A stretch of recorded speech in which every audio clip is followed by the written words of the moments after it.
Mister Vijay bro பலம் நிரூபிக்காத உங்களுக்கு நீங்க சீமான் கிட்ட ஆட்களை அனுப்பி காவடி எடுத்தாலும், சீமான் கிட்ட ஆதவர்ஜினாவையும் ஆரோக்கியம் சாமியையும் விட்டு காவடி எடுத்தாலும், எடப்பாடி கிட்ட ஆட்களை விட்டு காவடி எடுத்தாலும் பலம் நிரூபிக்காத உங்களுக்கு யாரும் சீட் தர மாட்டாங்க. எடப்பாடி கண்ணப்ப பெரிய கூட்டத்தை காட்டினார், மிகப்பெரிய ஆதரவு கூட்டத்தை காட்டினார். ஏசி சண்முக முதலியார் உடையார் செங்குந்தர் வெள்ளாளர் அனைத்து மிளந்து முதலியார் வெள்ளாளர்னு அவர் ஒரு கூட்டத்தை காணிச்சார். 2 பேருக்கும் 6 சீட்டு கொடுத்தாங்க.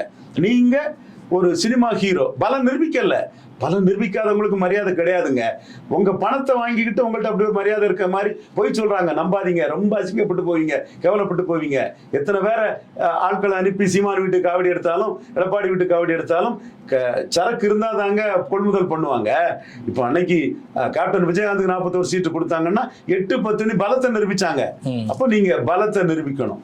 ஸோ இதுதான் விஜய்க்கு இருக்கக்கூடிய ஒரு பாதை. பலத்தை நிரூபிச்சாதான் விஜய் இந்த பாதையில பயணிச்சு வெற்றிகரமா 29ல ஒரு ஆளாக முடியும்.